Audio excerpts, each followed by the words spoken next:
আমি গ্রামেই থাকি, অথচ কখনো কচু শাক খেয়েই দেখিনি। সব দিন এটা ভেবেই কাটিয়ে দিলাম যে কচু শাক খেলেই কুটাবে। তো আমাদের যখন এমনি কচু চাষও হয় কিংবা আমরা এমনিতেও হয়ে থাকে, তো ভাবি এইসব কচুগুলো ভীষণ কুটাবে, হাতেই দিই না তখন। তো আমার ইউটিউব ভিডিও দেখেই এই কচু শাক রান্নার ইচ্ছে হলো।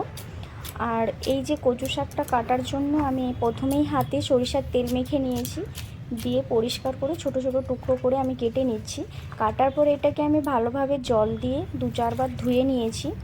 এরপর আমি এতে যে মশলাগুলো দেবো সেটা আমি রেডি করে নিচ্ছিলাম।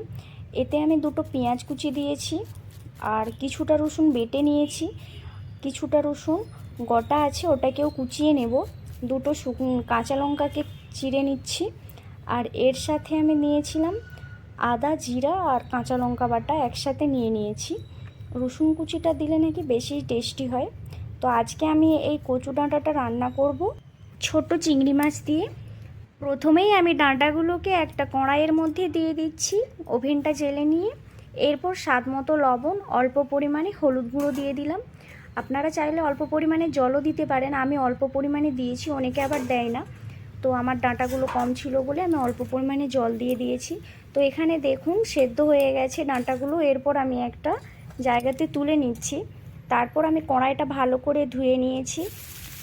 এরপর আমি কড়াইতে আবারও তেল দিয়ে ছোট্ট চিংড়ি মাছগুলোকে ভেজে নিচ্ছি। এগুলোকে ভালো করে লাল লাল করে ভেজে নেব।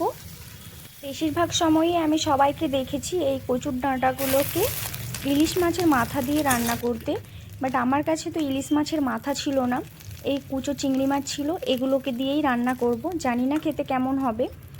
তো এবার মাছগুলো ভালোভাবে ভাজা হয়ে গেছে, তো আমি তুলে নিলাম। এরপর আমি কড়াইতে কিছুটা পরিমাণে তেল দিয়ে গোটা জিরে আর কাঁচা লঙ্কা, শুকনো লঙ্কার ফোড়ন দিয়ে পেঁয়াজগুলোকে ভালো করে লাল লাল করে ভেজে নেব। পেঁয়াজগুলো লাল লাল করে ভাজা হয়ে গেলে এরপর আমি রসুনটাকে ওর মধ্যে দিয়ে ভালোভাবে ভেজে নেব।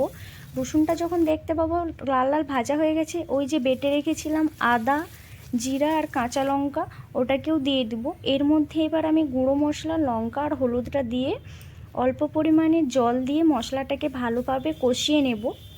এখানে আমি মশলাটা একটু শুকনো কষিয়ে নিলাম যাতে লঙ্কার ঝালটা কমে যায়। তো এরপর আমি মশলাটা এখানে ভালোভাবে কষিয়ে নিচ্ছি।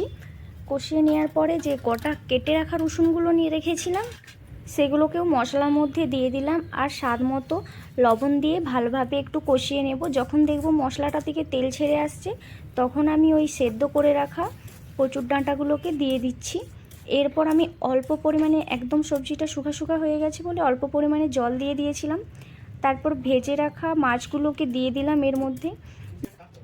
এরপর আমি এটাকে ভালো করে খুন্তির সাহায্যে নাড়াচাড়া করে সবজিটাকে মাখো মাখো করে নেব। তো দেখতেই পাচ্ছেন সবজিটা রেডি হয়ে গেছে। এরপর আমি একটা পাত্রের মধ্যে তুলে নিচ্ছি। বিশ্বাস করুন সবজিটা সত্যিই খেতে টেস্টি হয়েছিল, আর একটুও কুটাইনি। এবার ভাবছি আমি গ্রামে গিয়ে এই রান্নাটা মা বাবাকে করে খাওয়াবো, অনেক দিনের ইচ্ছে আছে। এভাবে আপনারাও বাড়িতে কচু শাক বানিয়ে খেতে পারেন, দেখবেন একটুও কুটাবে না। আর ভিডিওটি যদি ভালো লেগে থাকে তাহলে চ্যানেলটিকে সাবস্ক্রাইব করে যাবেন।